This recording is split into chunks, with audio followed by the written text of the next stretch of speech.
നമസ്കാരം. കേരളത്തിലെ പൊതുജനങ്ങൾക്കിടയിൽ ഭാഗവത സപ്താഹ വായനയിലൂടെ ഏറെ പ്രശസ്തനായ ഒരു വ്യക്തിയാണ് ശ്രീ ബാലകൃഷ്ണ പിഷാരടി. സപ്താഹ വായനയ്ക്കപ്പുറം വ്യക്തി ജീവിതത്തിലെ ചില കാര്യങ്ങൾ അനാമിക വിഷ്ണു വേണ്ടി ശ്രീ ബാലകൃഷ്ണ പിഷാരടി ഹൃദയഭാഷണത്തിൽ നമ്മോട് തുറന്നു പറയും. ഹൃദയഭാഷണം എന്ന ഞങ്ങളുടെ ഈ പരിപാടി സാധാരണ നിലയ്ക്ക് ചോദിക്കുന്ന ചോദ്യങ്ങൾ വ്യക്തി ജീവിതത്തെക്കുറിച്ചാണ് അധികവും പരാമർശിക്കുന്നത്. വ്യക്തിജീവിതം എന്ന് പറയുമ്പോൾ സാധാരണക്കാരായ ജീവിതം ജീവിച്ചു തീർക്കുന്ന സാധാരണ വ്യക്തികൾക്കുള്ളിൽ അസാധാരണമായ ജീവിതം ഒളിച്ചു വെച്ച് മറ്റുള്ളവർക്കത് പ്രദർശിപ്പിക്കാതെ കടന്നു പോകുന്ന ചില വ്യക്തികളുണ്ട്. അത്തരം വ്യക്തികളെയാണ് പലപ്പോഴും ഞങ്ങളുടെ മുമ്പിൽ അവിചാരിതമായി വന്നു പെടാറുള്ളത്. ഇപ്പോഴും ഞാൻ പ്രതീക്ഷിക്കുന്നു അസാധാരണമായൊരു ജീവിതം വളരെ സാധാരണമായ ഒരു ജീവിത ശൈലി കൊണ്ട് ഒളിച്ചു വെച്ച ഒരു വ്യക്തിയുടെ മുന്നിലാണ് ഞാൻ ഇരിക്കുന്നത് എന്ന് ഞാൻ പ്രതീക്ഷിക്കുന്നുണ്ട്. അപ്പം അങ്ങനെ ആവുമ്പോൾ ഒരു സപ്താഹം വായനക്കാരൻ എന്ന നിലയ്ക്കാണ് താങ്കളെ ഒരുപക്ഷെ ഏറെ പേരും അറിയുന്നത്. പക്ഷെ അതിനപ്പുറം ഒരു വ്യക്തി എന്ന ഒരു ജീവിത ശൈലി താങ്കളിൽ ഉണ്ടാവുമെന്ന് ഞാൻ പ്രതീക്ഷിക്കും. ബാല്യകാലത്തെക്കുറിച്ച് പറഞ്ഞു തുടങ്ങാം. ഞാൻ ജനിച്ചത് ഇരുമ്പിളിയം എന്ന് പറഞ്ഞൊരു ഗ്രാമത്തിലാണ്. 1946. അന്ന് തറവാട്ട് കുടുംബമാണ്, തറവാടാണ്. ഞാൻ ജനിക്കുന്ന കാലത്ത് തന്നെ അവിടെ ഒരു 64 ആളെങ്കിലും ഉണ്ട്. അമ്മമ്മമാരും അവരുടെ മക്കളുമൊക്കെ ആയിട്ട് വലിയൊരു തറവാടാണ്. അത് കഴിഞ്ഞ് അവിടെ തന്നെയാണ് 5 വയസ്സ് വരെ, 1-ാം ക്ലാസ് വരെ അവിടെ പഠിച്ചു. കുട്ടിക്കാലമൊക്കെ കുറച്ച് കഷ്ടമാണ്. കാരണം എന്താ വെച്ചാൽ തറവാട്ടിൽ എന്താണെന്ന് വെച്ചാൽ അതുകൊണ്ട് ഇത് ഈ ഒരു പദം സാധാരണ വ്യക്തികളെ തെറ്റിദ്ധരിപ്പിക്കേണ്ട ഒരു പദമാണ് ഈ തറവാട് എന്ന് പറഞ്ഞാൽ. ഇന്ന് തറവാട് എന്ന പദം മറ്റുള്ളവർ ഒരു സൂചനയായി കാണുന്നത് സിനിമകളിലെ തറവാട് എന്ന പ്രയോഗം കൊണ്ടാണ്. ആ പ്രയോഗത്തിൽ അത് ഫ്യൂഡലിസത്തിന്റെ ഭാഗവും അധിക സമ്പത്തിന്റെ ചിഹ്നവുമാണ്. താങ്കൾ പറഞ്ഞ തറവാട് ഒരവസ്ഥയാണ്. അതൊന്നുകൂടി വ്യക്തമാക്കാൻ പറ്റുമോ? അതായത് 64 അംഗങ്ങൾ പഴയ കുറച്ച് പാട്ടം കെട്ടാനുള്ള ആ പാട്ടം കൊണ്ടും അമ്പലത്തിലെ കഴകം കൊണ്ടും കഴിഞ്ഞു കൂട്ടണ കുറച്ച് ആൾക്കാർ. അതാണ് 64 അംഗങ്ങളുള്ള ഒരു കഴിഞ്ഞുകൂടുക എന്ന പ്രയോഗം തന്നെ പുതിയ തലമുറയ്ക്ക് അറിയില്ല. കഴിഞ്ഞുകൂടുക എന്നതിൽ ഒരു ജീവിത സംജ്ഞ ഒളിഞ്ഞു കിടക്കുന്നുണ്ട്. അതെന്താണെന്ന് ഒന്ന് വ്യക്തമാക്കി പറയാൻ പറ്റും? അതായത് ആഹാരം, വസ്ത്രം. ഞാൻ 1-ാം ക്ലാസ്സിലൊക്കെ പോയത് കോറമുണ്ട്, ഷർട്ട് അടുപ്പിച്ച് ഒരു കോണകോ ഒരു ഷർട്ടും മാത്രമേ ഉണ്ടാവുള്ളൂ. അങ്ങനെ പോയിരിക്കണം. ഷർട്ട് കുറച്ച് ഇറക്കണ്ടാവും. അത്രയും അന്ന് ഈ വസ്ത്രത്തിനും തുണിക്ക് റേഷനുള്ള കാലമാണ് ആ കാലം. അതുപോലെ ഭക്ഷണത്തിന് ഇതിനൊക്കെ കുറച്ച് ക്ഷാമമുള്ള കാലമാണ്.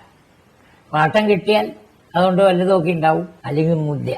അങ്ങനൊരവസ്ഥയിൽ അമ്മമാരാണ് ഒരു 6 വയസ്സ് വരെ സംരക്ഷണം. അച്ഛൻ്റെ സംരക്ഷണം പിന്നെ 6 വയസ്സിന് ശേഷമേ ഉണ്ടായിട്ടുള്ളൂ. 1-ാം ക്ലാസ്സിൽ നിന്ന് പിന്നെ രാമന്തോള് വന്ന്, അതായത് അവിടെ സ്കൂളിൽ ചേർന്ന് രാമന്തോള് ഒരു സ്കൂളിൻ്റെ നേരെ ഇങ്ങേപ്പുറത്താണ് വീട്. അവിടെയാണ് പിന്നെ ഈ കാലഘട്ടത്തിലെ സാമൂഹ്യ അന്തരീക്ഷം കൂടി ഒന്ന് പറയാൻ കഴിയും? ദാരിദ്ര്യം. വല്ല സദ്യ ഉണ്ട് വെച്ചാൽ അത് അന്വേഷിച്ചിരിക്കും. എനിക്കൊക്കെ എപ്പോഴും പ്രദോഷം, ഒരു ഭഗവതി സേവ എല്ലാ ദിവസവും ഈ മാസത്തിലൊരു ദിവസം തറവാട്ടിലുണ്ടാവും. ആ ഭഗവതി സേവയുടെ പായസം കഴിക്കാൻ വേണ്ടി രാത്രി 10 മണി വരെ ഉറക്കമൊഴിച്ച് കുട്ടിക്കാലത്ത് ഇരുന്നതിന്റെ ചെറിയ ഓർമ്മ ഇപ്പോഴും ഉണ്ട്. അല്ല, ആ കാലഘട്ടത്തിന് ഒരു പ്രത്യേകത കൂടിയുണ്ട്. നമ്മൾ ഈ ഭക്ഷണം എന്നതിനപ്പുറം അന്ന് രുചികരമായ ഭക്ഷണം വീട്ടിൽ വളരെ കുറവായിരിക്കും, ഉള്ളിടത്തും ഇല്ലാത്തടത്തും. മിക്കവാറും ഈ മധുരം ഇങ്ങനെയുള്ള സാധനങ്ങളോടുള്ള ഒരു താല്പര്യമായിരിക്കില്ലേ ഇതിന് പ്രധാന കാരണമായിട്ടുണ്ടാവുക? അത് ശരിയാണ്. പക്ഷേ ആ ഒരു പ്രയോഗത്തിനോട് ഞാൻ യോജിക്കുന്നില്ല. ഇതില് രുചികരായ ഭക്ഷണം പറഞ്ഞല്ലോ. ഇപ്പൊ ഇതൊക്കെ കഴിച്ചു നോക്കുമ്പോ എന്നെ പോലുള്ളവർക്ക് തോന്നുന്നത് അന്നത്തെ രുചി. അതായത് ഈ ഇപ്പോഴും ഒരു ഇതുണ്ട്, ചക്കയും മാങ്ങയും മുമ്മാസം, ചേനയും കൂർക്കയും മുമ്മാസം, താളും തകരിയും മുമ്മാസം, അങ്ങനെയും ഇങ്ങനെയും മുമ്മാസം. പഴയ കാലത്തെ കൂട്ടാന്റെയും ഇവ ഭക്ഷണ സാധനങ്ങളുടെ ശൈലി അങ്ങനെയാണ്. അല്ല, ആ ശൈലിക്കൊരു സത്യസന്ധതയുണ്ട്. എന്താണെന്ന് പറഞ്ഞാൽ അത് നമ്മളുടെ പ്രദേശത്തിൽ നിന്ന് നമുക്ക് കിട്ടിയ വസ്തുക്കളാണ്. അതിന് സ്വാദുണ്ട്, ഇന്നത്തെക്കാളും സ്വാദ്.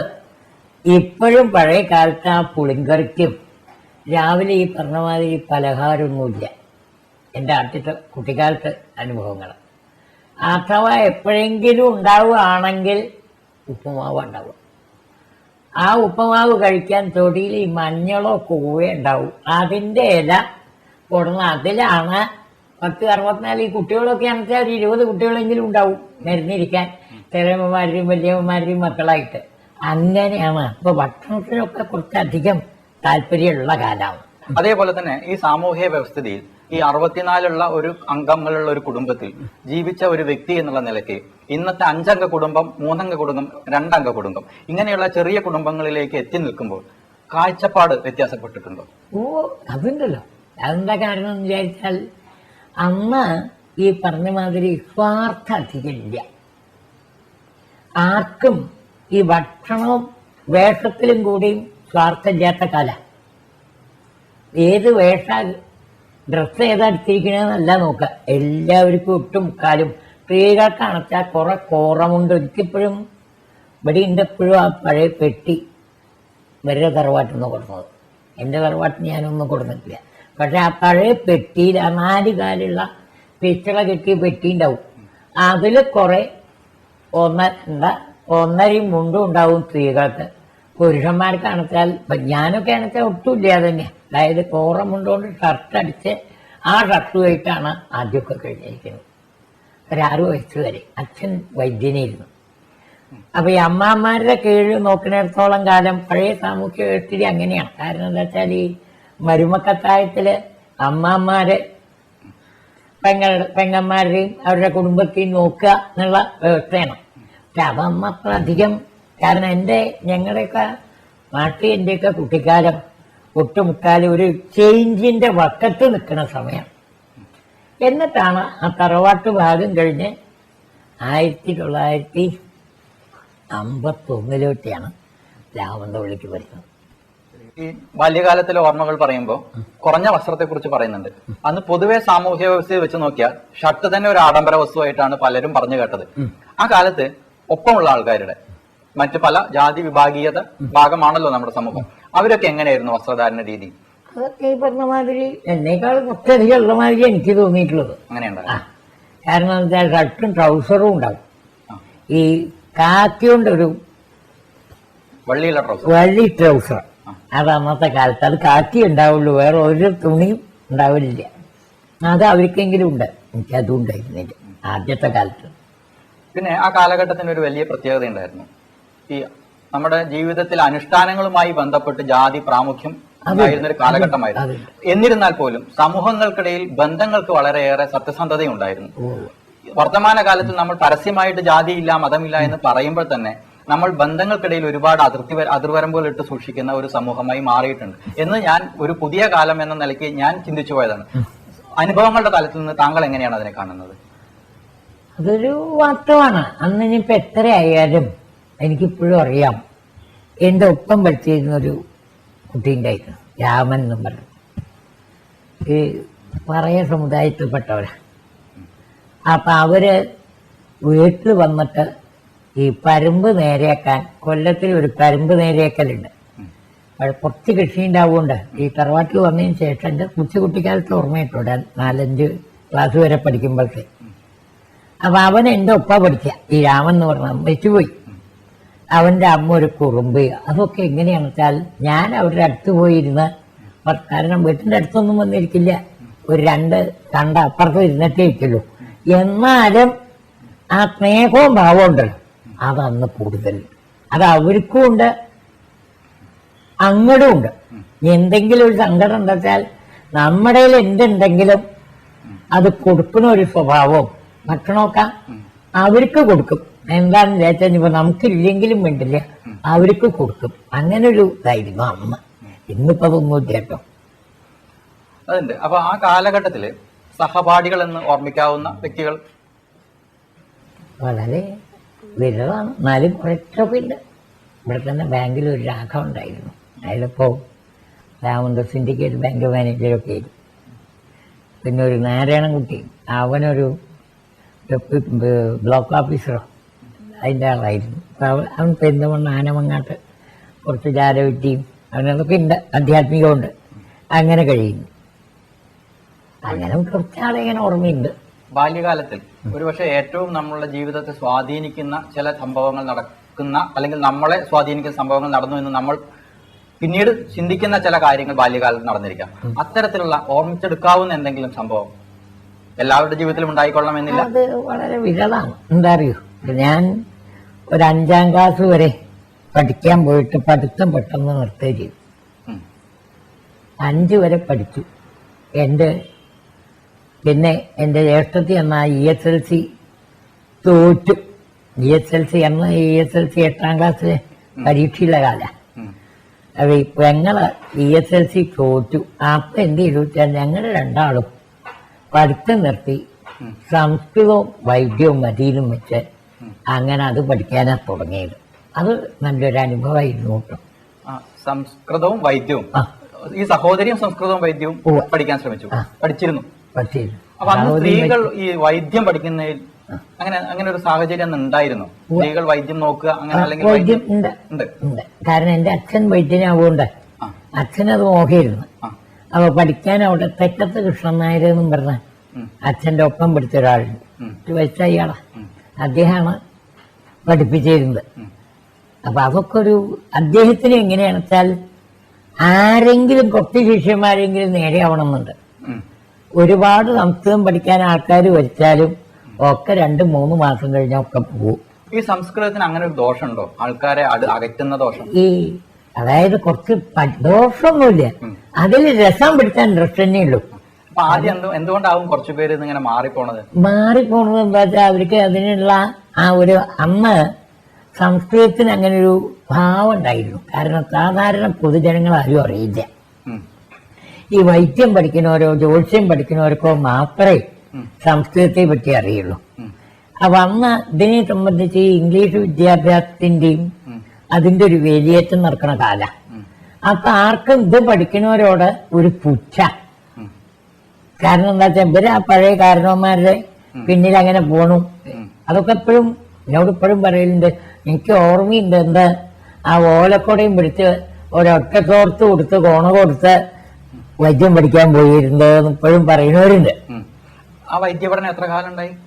ഒരു 7 കൊല്ലം വൈദ്യം മുഴുവൻ പഠിച്ചു. അപ്പോ വൈദ്യം പഠിച്ചു, വൈദ്യവും സംസ്കൃതം അധികം പഠിച്ചത്. അപ്പൊ ഇന്നത്തെ കാലത്ത് വലിയ പ്രശ്നം നിൽക്കുന്നത് വൈദ്യം പഠിക്കുന്നവരും ജ്യോതിഷം പഠിക്കുന്നവരും അടിസ്ഥാനപരമായി സംസ്കൃതം പഠിക്കേണ്ടതില്ല എന്ന ഒരു കാഴ്ചപ്പാടിലേക്ക് വർത്തമാനകാല സമൂഹം എത്തിയിട്ടുണ്ട് വിദ്യാഭ്യാസ തലത്തിൽ.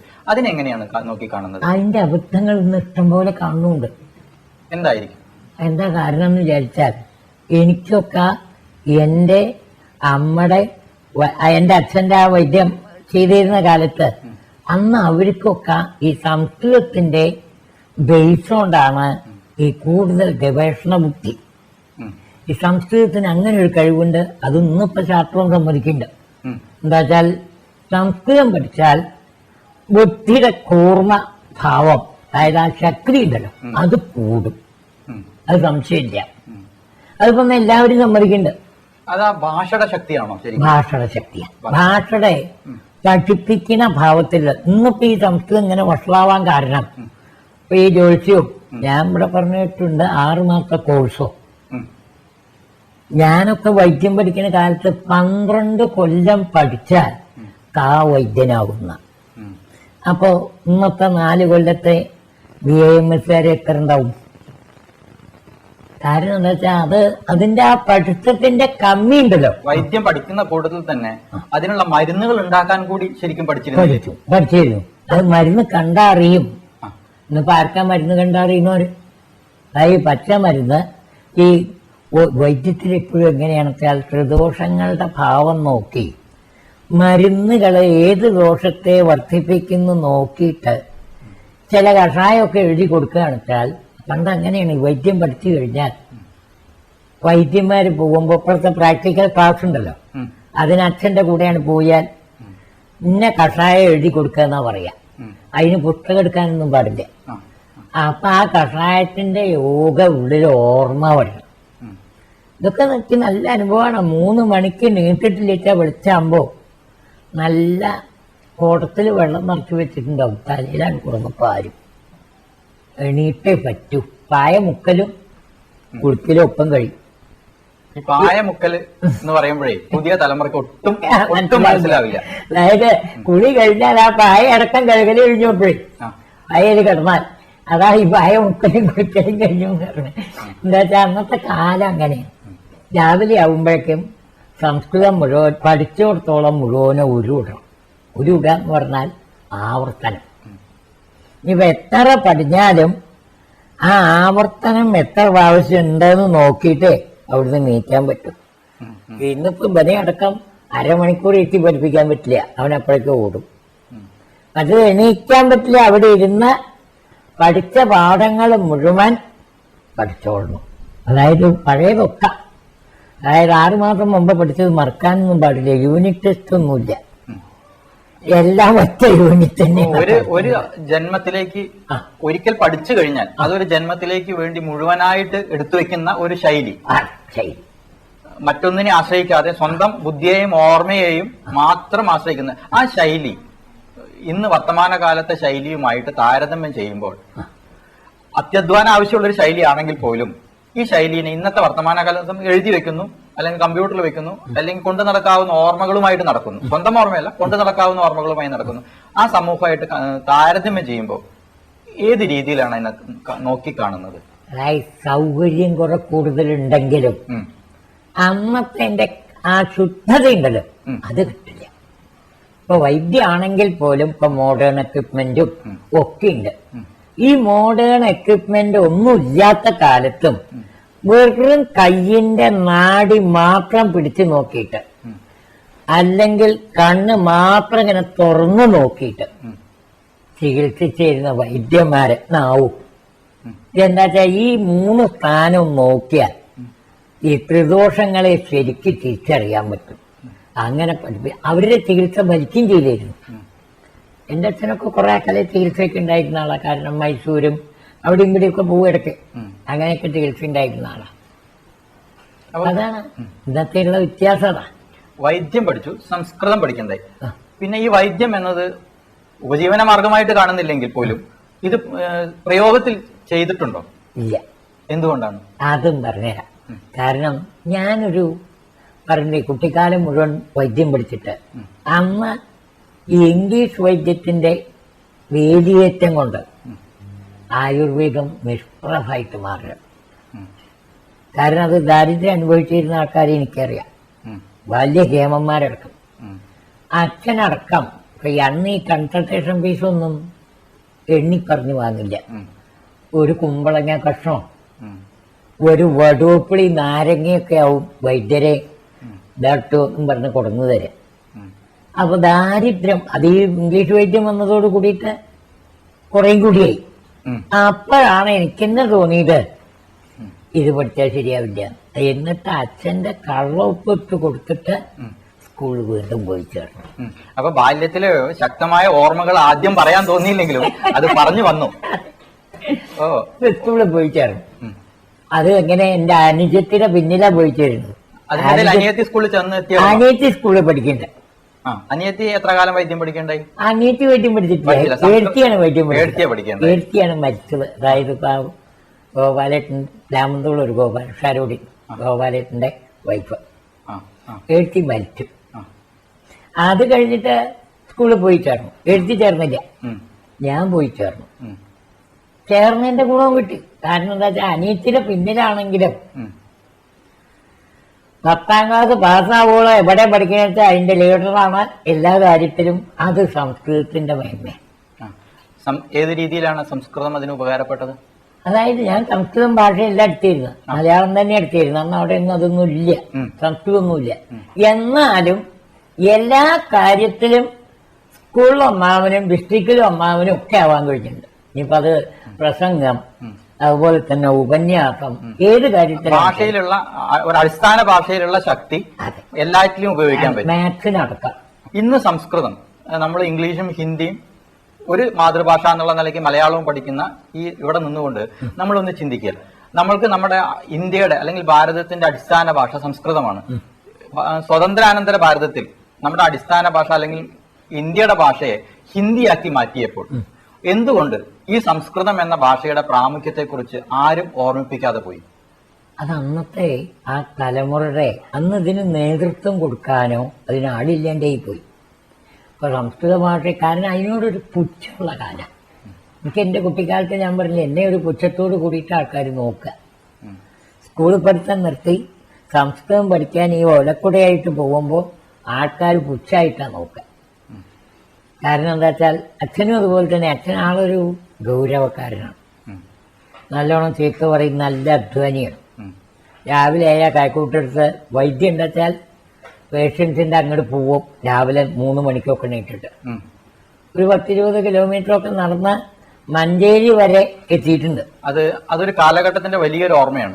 വൈദ്യൻ രോഗിയുടെ അടുത്താണ് ചെല്ലുന്നത്, രോഗി വൈദ്യന്റെ അടുത്തേക്കല്ല വരുന്നത്. അവിടെ ഒരു സംസ്കാരത്തിന്റെ ഒരു ചിഹ്നം നമ്മൾ ഉപേക്ഷിച്ചു വെച്ചിട്ടുണ്ട്. ഇപ്പൊ എന്താന്ന് പറഞ്ഞാൽ ആരോഗ്യമില്ലാത്ത ഒരാളെ ആരോഗ്യമുള്ള ഒരാൾ ചെന്ന് ആരോഗ്യത്തിലേക്ക് കൊണ്ടുവരുന്നതും ഇന്ന് ആരോഗ്യമുള്ള ഒരാളുടെ അടുത്തേക്ക് രോഗി കടന്നു വരുന്നതും ഈ ചിന്ത നമ്മുടെ ആര്യവൈദ്യവും അലോപ്പതി വൈദ്യവും തമ്മിലുള്ള അടിസ്ഥാന വ്യത്യാസമാണോ കാണിക്കുന്നത്? അതെ, അതന്നെയാണ്. കാരണം എന്താ വെച്ചാൽ അത് വൈദ്യം എന്നല്ല, അത് സംസ്കാരത്തിന്റെയും കൂടി വ്യത്യാസം. കാരണം യൂറോപ്യൻ സംസ്കാരം എന്ന് പറഞ്ഞാൽ അവരധികം കൊടുക്കുന്നത് അവനവന്റെ സുഖത്തിന് വേണ്ടിയിട്ട് അധികം എല്ലാ കാര്യങ്ങളും. കാരണം ഈ ത്യാഗത്തിന്റെ ബുദ്ധി പടിഞ്ഞാറൻ സംസ്കാരങ്ങളിൽ അധികം ഇല്ല. കാരണം എന്താ, അവര് ആഗ്രഹിക്കുന്നത് അതാണ്, മരിച്ചു പോയാലും ഒരു സ്വർഗ്ഗം ആഗ്രഹിക്കുന്നുണ്ടോ, അതിൻ്റെ അപ്പുറം ആഗ്രഹിക്കുന്നില്ല. ഇവിടെ അങ്ങനെയല്ല. അത് പണ്ടത്തെ വൈദ്യന്മാരുടെ ഒരു ശൈലിയാണ്. കാരണം നടന്നുപോയി രോഗിയെ കാണും, അതിന് കാറ് കൊണ്ടുവരണമെന്നോ അല്ലെങ്കിൽ ഇതൊന്നും വേണ്ട. എല്ലാ രോഗികളുടെ ആ ചുറ്റുവട്ടത്ത് എത്ര രോഗികളുണ്ട് വെച്ചാൽ ആസ്പത്രിയിൽ അഡ്മിറ്റ് ചെയ്ത് ഡോക്ടർ വിസിറ്റിന് വന്ന് പോയി എന്നല്ലേ ഉള്ളത്. ഇതങ്ങനെയല്ല. ഓരോ ദിവസവും ഇന്ന ഭാഗത്ത് പോവും, അവിടെയുള്ള ചികിത്സയുള്ള എല്ലാ വീട്ടിലും കയറും. അങ്ങനെ ഒരു സ്വഭാവം അച്ഛനും അച്ഛൻ്റെ അമ്മാവനും ഒക്കെ വൈദ്യനില്ല. ഇങ്ങനെ ഈ രോഗികളെ കാണാൻ പോകുമ്പോൾ അവിടെ വർഗജാതി വ്യത്യാസങ്ങൾ പ്രകടമാണോ, അല്ലെങ്കിൽ അതിനനുസരിച്ച് വല്ല പെരുമാറ്റ രീതികൾ ഉണ്ടോ? അതില്ല, ഇല്ല, വൈദ്യന്മാർക്കതില്ല. കാരണം എന്താ വെച്ചാൽ അത് വളരെ ഇതായിട്ട് തന്നെ പോകുള്ളൂ. പക്ഷെ ഇവിടെ വരുമ്പോ വീട്ടിന്റെ ഉള്ളിൽ കയറി അതൊക്കെ ഉണ്ടാവാം. അതെ, വേറൊരു അനുഷ്ഠാനത്തിന്റെ ചിട്ടയുടെയും ഭാഗമായിട്ടാണ്. മറ്റതില്ല. ആൾക്കാരോട് ഇപ്പോ ഒരു ജാതി കുറച്ച് താഴ്ന്ന ആളാണ് കൈ പിടിച്ച് നോക്കാനോ ഉമ്മർത്ത് കയറ്റി ഇരുത്താനോ അതിനൊന്നും മടിയില്ലായിരുന്നു. അപ്പൊ ആ പഴയ കാലത്ത് ഓർമ്മ കേട്ടോ. കാരണം ഞാൻ പിന്നെ അച്ഛൻ്റെ കൂടെ കുറച്ച് കാലം ഉണ്ടോ, അതായത് അച്ഛൻ പോകുന്ന സമയത്ത് വൈദ്യത്തിന് വേണ്ടി അച്ഛൻ്റെ കൂടെ പോയിട്ടുള്ളത് വളരെ കുറച്ചേ ഉണ്ടായിട്ടുള്ളൂ. പിന്നെ വൈദ്യം പഠിക്കലുണ്ടായില്ല. പിന്നീട് സാധാരണ സ്കൂളിലേക്ക് വന്നു. ആ കാലഘട്ടം ഒന്ന് ഓർത്തെടുക്കാൻ പറ്റും. അത് അതായത് കേരള സ്റ്റേറ്റ് പിറക്കണ കാലം അന്ന്. അതിന് ശേഷമാണ് കേരള സ്റ്റേറ്റിന്റെ പിറവി ഉണ്ടായിട്ടുള്ളത്. കുറച്ച് നടന്നു പോകണം. രാവിലെ ഞങ്ങളുടെയൊക്കെ ശീലം എങ്ങനെയാണെന്ന് വെച്ചാൽ രാവിലെ 10 മണിക്കും വൈകുന്നേരം 5 മണിക്ക് കൊണ്ടിട്ടാണ് പഴയ കാലത്തെ ദിനചര്യ. അതിപ്പോഴും എനിക്കിപ്പോഴും ആ സംഘർഷം മാറിയിട്ടില്ല. ഇവർക്കൊക്കെ കിടക്കണച്ചാൽ കട്ടി രാത്രി ഒരു 9 മണിയായിട്ടേ ഊണ് കഴിക്കാൻ പറ്റൂന്നാണ്. എനിക്കാണെച്ചാൽ നേരം മറിച്ചാണ്. അതെ, നേരത്തെ വേണം. എന്താ വെച്ചാൽ നേരത്തെ കഴിഞ്ഞാൽ നേരത്തെ കിടക്കാലോ. വെളിച്ചാകുമ്പോ നേരത്തെ നീക്കം ചെയ്യും. ഒരു 3:30. അതിപ്പോഴും അങ്ങനെ കേട്ടോ. അതിനൊരു ശാസ്ത്രീയമായിട്ടൊന്ന് പല രീതിയിൽ പറയുന്നുണ്ട്. സ്വന്തം അനുഭവത്തിന്റെ തലത്തിൽ ഇത് ഗുണകരമാണെന്ന് എപ്പോഴെങ്കിലും തോന്നിയിട്ടുണ്ടോ? ഗുണകരമാണെന്ന് തോന്നിയിട്ടുണ്ട്. കാരണം ഇപ്പൊ രാത്രി വെളുത്താകുമ്പോ കുറച്ച് നേരത്തെ നീട്ടാൽ എല്ലാ കാര്യത്തിനും തിടുക്കല്ലാണ്ട കാര്യം കഴിച്ചുകൂട്ടാം. ഞാൻ ഇപ്പൊ ഒരു 3:30-4 മണിക്കൊക്കെ നീക്കും. ഇവിടെ ഉണ്ടെങ്കിൽ കാപ്ലാത്തിനാണെച്ചാലും 3:30-4 മണിക്ക് നീക്കും. എന്നിട്ട് കുറച്ച് ഓട് എക്സസൈസ് ചെയ്യലോ കുളിക്കലോ നാമം ചെല്ലലോ ധ്യാനിക്കലോ ഒക്കെ കഴിക്കും. വെച്ചാകുമ്പോഴേക്കും ശുദ്ധാവും. അപ്പൊ കുറച്ച് പ്രാണായാമം ഒക്കെ രാവിലെ ഇരുന്ന് ചെയ്യുകയാണെങ്കിൽ അതിന്റെ ഊക്ക് എപ്പോഴും കിട്ടും. ഈ യോഗ, ഈ ജീവിതചര്യ, ഇതെല്ലാം ചെറുപ്പകാലത്ത് എങ്ങനെയാണ് സ്വായത്തമാക്കിയത്? അത് അച്ഛനും അങ്ങനെയുള്ള ശീലമുള്ള ആളാണ്. അന്നത്തെ പൊതുസമൂഹത്തിൽ ഇങ്ങനെയുള്ള ശീലങ്ങൾ വളരെ ദുർലഭമാണ്. ഞങ്ങളെ പറയും സന്ധ്യയായാൽ, ഞങ്ങൾ അച്ഛനെ തന്നെ പറ്റി പറയാതാ, സന്ധ്യയായ വിളക്കോർത്താൻ എണ്ണ ലാഭിക്കുന്നവരാണെന്നാണ്. കാരണം എന്താ വെച്ചാൽ വിളക്ക് വേണ്ടല്ലോ. നേരത്തെ ഭക്ഷണം കഴിച്ചാൽ നേരത്തെ പകലൂണാണ് പഴയ കാലത്ത് അങ്ങനെയാ പറയാ, പകലൂണാണ്. അപ്പൊ ഈ പകലൂണ്ണാണെച്ചാൽ രാത്രി വിളക്കേ കൊളുത്തണ്ടല്ലോ എന്നും പറഞ്ഞ ആൾക്കാർ കളിയാക്കി ഗേറ്റും പൊട്ടും. രാത്രി ഒരു 5 മണി 6 മണി ആയാൽ അച്ഛൻ തന്നെ പോയി ഗേറ്റ് പൊട്ടും. അങ്ങനെ ഒരു സ്വഭാവം. അപ്പോ ഇനി ആ കാലഘട്ടത്തിലെ പൊതുവെ സാമൂഹ്യ അവസ്ഥ പ്ലാമന്തോളിന്റെ ഇന്ന് നമ്മൾ കാണുന്നത് അവസ്ഥയിൽ നിന്ന് വളരെ വ്യത്യാസപ്പെട്ടായിരിക്കാം. ആ അവസ്ഥയെ കുറിച്ചൊന്ന് പറയാൻ പറ്റുമോ? അന്നത്തെ അവിടുത്തെ ഏകദേശം എത്ര ജനങ്ങൾ ഉണ്ടാവും? അവിടുത്തെ സാമ്പത്തിക അന്നത്തെ കുറച്ച് വിപ്ലവത്തിന്റെ സമയമാണ്. അവിടെ അധികവും മാർക്സിസ്റ്റ് പാർട്ടിയും ചെറുകാടും കൂട്ടരൊക്കെയാണ്. അന്നത്തെ TP ഗോപാലൻ, ചെറുകാട് ഒക്കെ നാടകക്കാരും അതെന്തൊക്കെയാണ്. അപ്പൊ അങ്ങനത്തെ ഒരു കാലമാണ്. ആൾക്കാർ ഇത്രയൊന്നും ഇല്ല കേട്ടോ, ഇന്നത്തെ മാതിരിയല്ല. കാരണം ഇപ്പോ മുസ്ലിംസ് ആയിട്ടുള്ള ബന്ധം കൂടി വളരെ ഹൃദയം തുറന്ന പെരുമാറ്റം തന്നെ മുസ്ലിംസും. അമ്മ ഇന്നിപ്പോ അങ്ങനെയല്ല എന്ന് പറയുന്നു കേൾക്കണം. എനിക്കനുഭവമില്ല. എന്തായാലും ഞാൻ അധികം അവിടെ പോകലില്ല എന്നുള്ളതുകൊണ്ട്. മറ്റത് ഒട്ടുമുക്കാലും രണ്ട് കൂട്ടരും, ഇപ്പൊ ജാതി ആയാലും മതമായാലും ഒക്കെ. അപ്പോ അന്നും ഈ നാടകത്തിന്റെ ഭ്രാന്ത് കുറച്ച് എനിക്കുണ്ടായിരുന്നു. ഞാനും അച്ഛനാണത്തെ ഇതൊന്നും തീരെ പിടിക്കില്ല.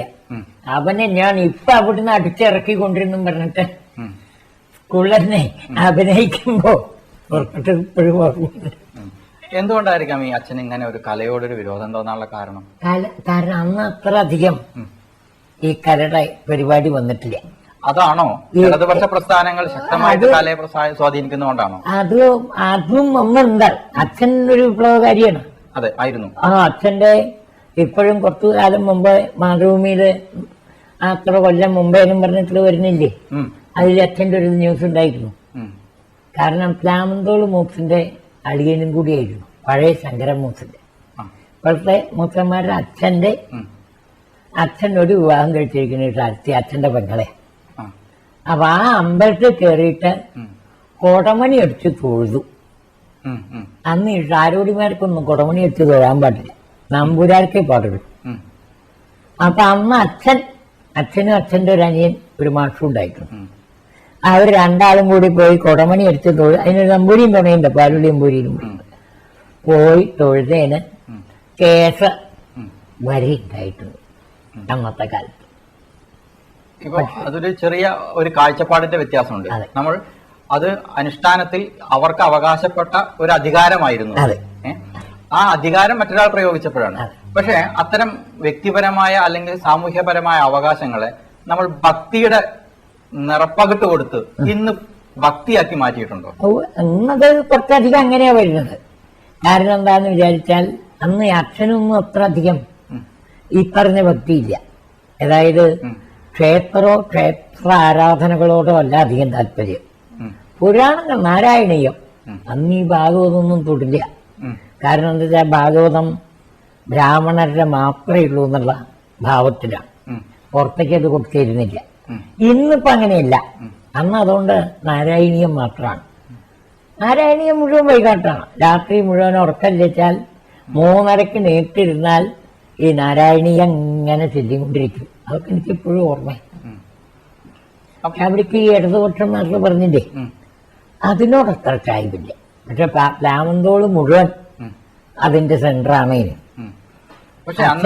അച്ഛനും ഈ ചെറുകാട്ടൊരു അടുത്ത് തന്നെയാണ്. അതായത് ചെറുകാട്ടിന്റെ അമ്മാമനായിട്ടാ വരാം. അതായത് ഇവര് രണ്ടു കൂട്ടരും പഴയ തറവാട് ഭാഗം കഴിഞ്ഞ് പ്ലാമന്തോള് വന്ന് കൂടിയെന്ന് മാത്രമേ ഉള്ളൂ അച്ഛനും അച്ഛന്റെ പെങ്ങളും ഒക്കെ.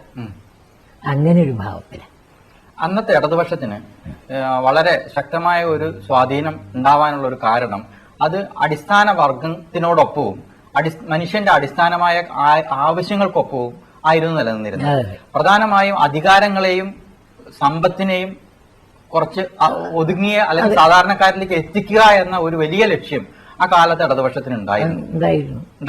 ആ കാലഘട്ടത്തിൽ നിന്ന് നോക്കുമ്പോൾ അന്നത്തെ ഇടതുപക്ഷം, അല്ലെങ്കിൽ നമ്മൾ അതിന് രാഷ്ട്രീയപരമായ ഒരു നിറം കൊടുക്കണ്ട, അന്നത്തെ പൊതുവായ ഇടതുപക്ഷവും ഇന്നത്തെ പൊതുവായ ഇടതുപക്ഷവും അത് ഈ പറഞ്ഞ മാതിരി സുഖ്യന്മാരായിട്ട് മാറി. എനിക്കിപ്പോഴും നല്ലൊരു PR നമ്പൂരിനും പറഞ്ഞിട്ട് മണ്ണാർക്കാട് ഒരാളുണ്ടായിരുന്നു. പ്ലാമന്തോള് മൂസിന്റെ അളിയനാണ്. ഇപ്പോഴത്തെ മൂസിന്റെ അച്ഛന്റെ അളിയനാണ്. അതായത് ഇപ്പോഴത്തെ പ്ലാമന്തോള് മൂസിന്റെ അമ്മാമനായിട്ട് വരും. അയാൾ ഈ പറഞ്ഞ മാതിരി ഇപ്പോഴും അതെ. അതായത് പെൻഷൻ എഴുതി കൊടുക്കാൻ അപ്ലിക്കേഷൻ കൊടുക്കാൻ പറഞ്ഞപ്പോ എനിക്ക് ആ പെൻഷൻ വേണ്ട.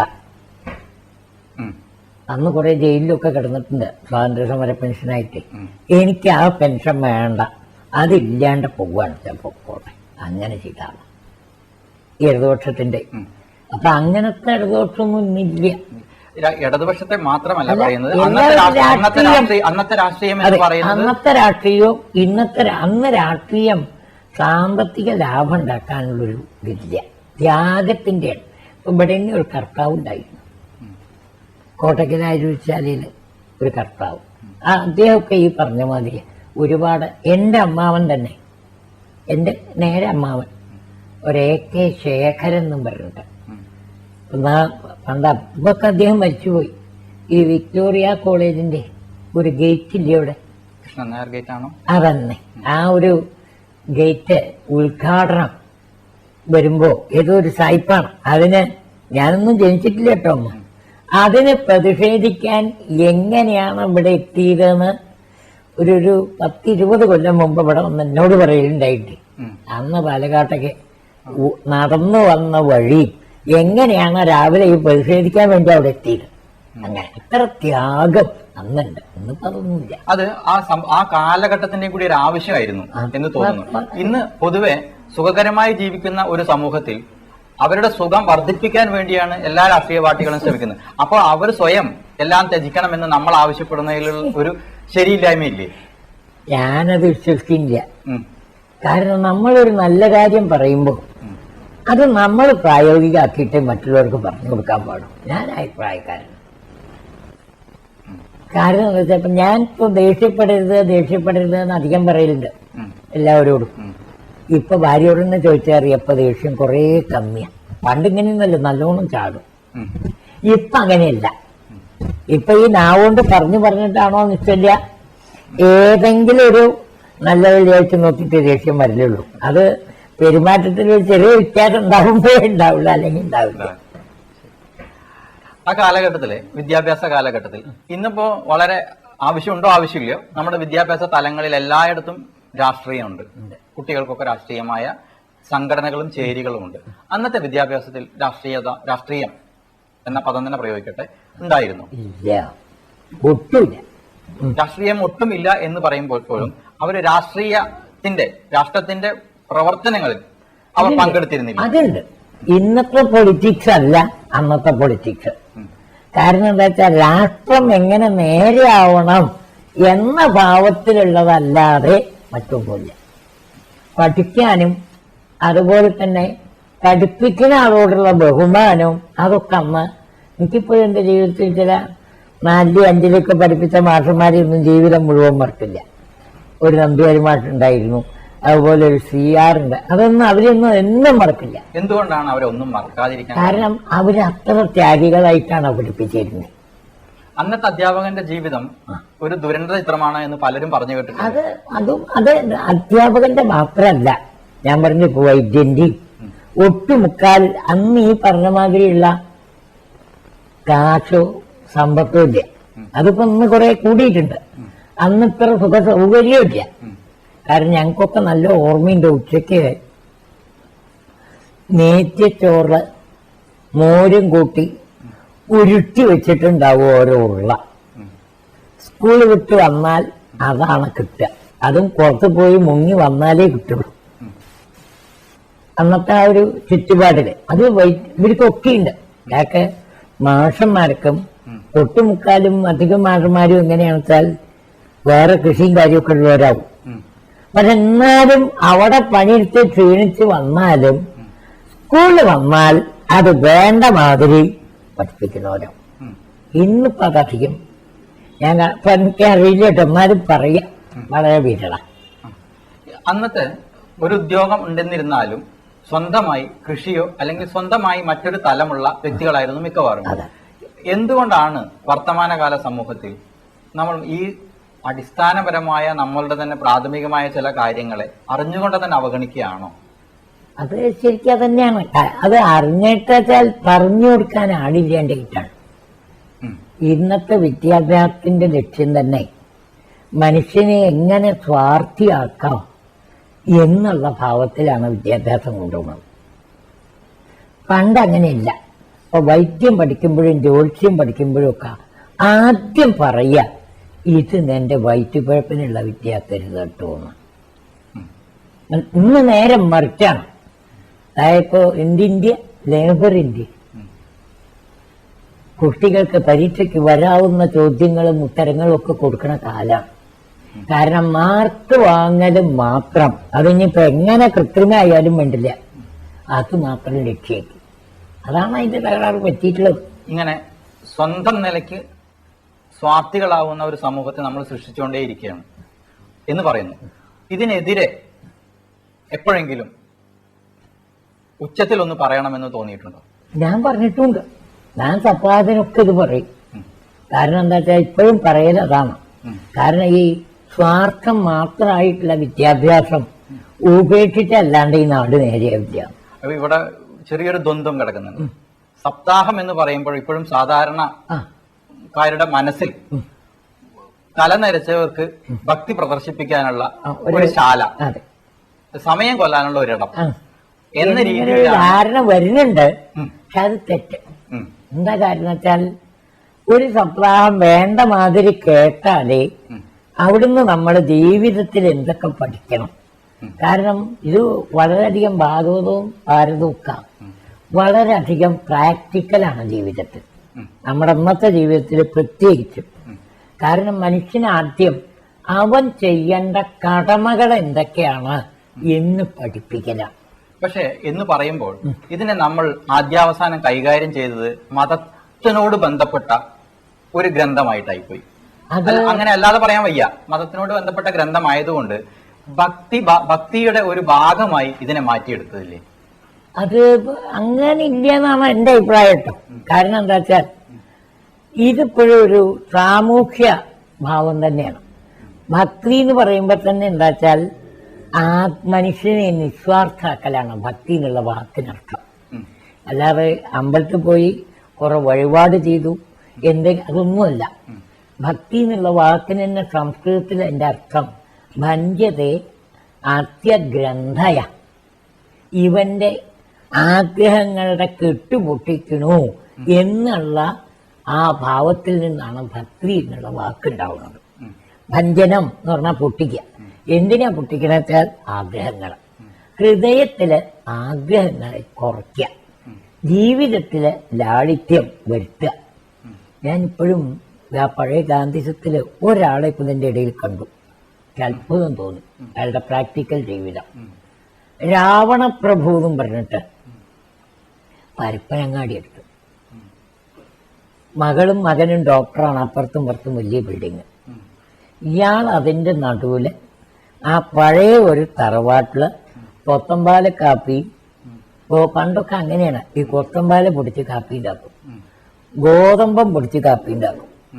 ആ കാപ്പിപ്പൊടി ഇല്ല, ഈ ഗോതമ്പപ്പൊടിയാണ്, ശർക്കരയും ഗോതമ്പപ്പൊടിയും കൂടി. അതുപോലെ കൊത്തമ്പാല പുറത്ത് പൊടിച്ച് കൊത്തമ്പാല കാപ്പി അതും കഴിച്ചു കഴിഞ്ഞു.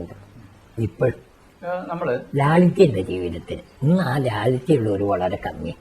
ഈ നമ്മുടെ ക്ഷേത്രങ്ങളെ ഭക്തിയുമായി ബന്ധപ്പെടുത്തും. വർത്തമാനകാല ഭക്തി എന്ന് പറയുമ്പോൾ ഭക്തന്മാരുടെ ശ്രദ്ധയ്ക്ക് എന്നെഴുതി താഴെ ക്ഷേത്രത്തില് അർപ്പിക്കേണ്ട വഴിപാടുകളുടെ കണക്ക് എഴുതുമ്പോൾ ഈ ഓരോ വഴിപാടിനും ഭക്തൻ എന്ന് പറയുന്ന വ്യക്തി മനസ്സിൽ സങ്കല്പിക്കുന്നത് ഒരു വലിയ ആഗ്രഹത്തെയാണ്.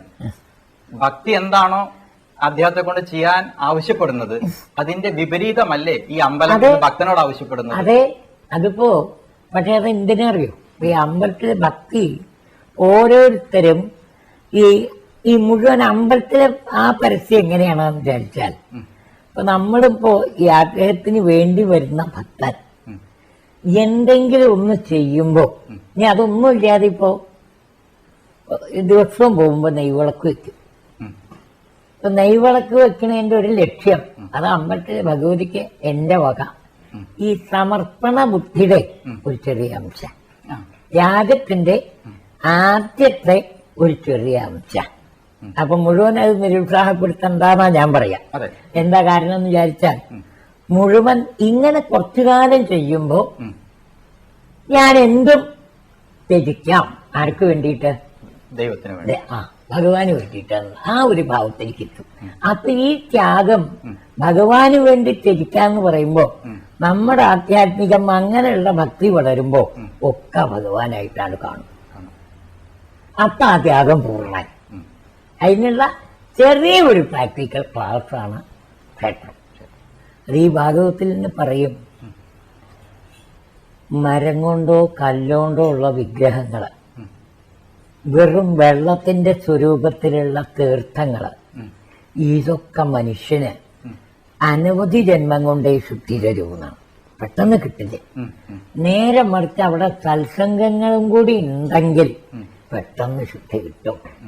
അപ്പൊ അതിനൊക്കെയാണ് ഈ സപ്താഹം സാമൂഹ്യമായിട്ടുള്ളൊരു ഭാവമാണെന്ന് പറഞ്ഞല്ലോ കാരണം. ഇത് വരുമ്പോ ഇതിന്റെ തത്വം മനസ്സിലാവും. ആ തത്വം മനസ്സിലാവുമ്പോ എന്താന്ന് വിചാരിച്ചാൽ ഈ പറഞ്ഞ മാതിരി പ്രാർത്ഥന നിരപേക്ഷവും. ആ സാപേക്ഷമായിട്ടുള്ള പ്രാർത്ഥന വളരെ കമ്മിയാവും. ഒട്ടുമുക്കാലും സപ്താഹത്തിന് വരുന്ന ആൾക്കാരോടൊക്കെ ചോദിച്ചു നോക്കും, അത്രേ ഉണ്ടാവുള്ളൂ. പിന്നെ അവരുടെ അപേക്ഷ എപ്പോഴേ ഉണ്ടാവുള്ളൂ എന്ന് വിചാരിച്ചാൽ ഭഗവാൻ നല്ലൊരു ശരീരം തരിക, ആരോഗ്യത്തിന് അപകടമൊന്നും ഇല്ലാണ്ട് അത് മാത്രമേ ഉണ്ടാവുള്ളൂ. അങ്ങനെയുള്ളവരെ എനിക്ക് നല്ലോണം അറിയാം, അതുകൊണ്ടായി പറയും. പിന്നെ വിദ്യാഭ്യാസ കാലഘട്ടം കഴിയുന്നു. സ്കൂൾ വിദ്യാഭ്യാസം എങ്ങനെ അവസാനിപ്പിക്കുന്നത്? സ്കൂൾ വിദ്യാഭ്യാസം അങ്ങനെ പോയി. പിന്നെ കോഴിക്കോട് പോയി കോളേജിൽ ചേർന്നു. വേണത്തെ എനിക്ക് പട്ടാമ്പി സംസ്കൃത കോളേജിൽ പോയി ചേരാം.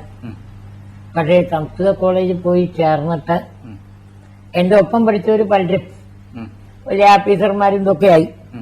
ഞാൻ MBBS പഠിക്കണം, കാരണം അതിനാണല്ലോ മാർക്കറ്റ്. അതിനും പോയിട്ടാണ് കോഴിക്കോട് പോയി ചേർന്നത്. പക്ഷെ അവിടുത്തെ ആ പ്രാരബ്ധ ജീവിതം കാരണം എന്താ വെച്ചാൽ ഇവിടുന്ന് അരി കൊണ്ടുപോകും ഞാൻ. അമ്മാവന്റെ അവിടെ താമസം കോഴിക്കോട് അമ്മാവണ്ടായിരുന്നു. മാതൃഭൂമി ചീഫ് സബ് എഡിറ്റർ ആയിരുന്നു. AK Krishna Pisharody, AK Pisharody. ഈ ഇതിലൊക്കെ കാണും ഗോപാലൻ നായരുടെ ഭാഗവതത്തിന്റെ പ്രൂഫൊക്കെ ആദ്യം അദ്ദേഹം നോക്കിയിരിക്കണം. അപ്പൊ അവിടെ താമസിച്ചിട്ടായിരുന്നു. അപ്പൊ അതൊക്കെ പാടെ കൂടിയാണ് മടുത്തു. കാരണം ഇവിടുന്ന് ഈ അരി മാത്രമേ കൊണ്ടുപോകാള്ളൂ. കയ്യിൽ 10 പൈസ ഉണ്ടാവില്ല. കാരണം എന്നിട്ട് തിരുവണ്ണൂരിന്ന് നടക്കും കോളേജ് വരെ ഒരു 5-6 കിലോമീറ്റർ. അച്ഛനോട് ചോദിച്ചാൽ അച്ഛനൊരു 15.5 ഉറുപ്പിക അന്ന് ഫീസ്. അതാ 15.5 ഉറുപ്പിക തരും. അതുകൊണ്ടാ കഴിഞ്ഞൂട. അപ്പം മടുത്തിട്ടാണ് പ്രീ യൂണിവേഴ്സിറ്റി പഠിക്കുമ്പോൾ അങ്ങനെ പോസ്റ്റ് ഓഫീസിലേക്ക് ആളെ വിളിക്കുന്നത്. മാർക്ക് നോക്കിയിട്ടാ പോസ്റ്റ് ഓഫീസിൽ എടുക്കുക, SLCയിൽ പണ്ട്. അപ്പൊ അതിനൊരു അപ്ലിക്കേഷൻ ഒരു 6 എന്റെ ഹാൻഡ് റൈറ്റിംഗ് മഹാമോശമാണ് പണ്ട്.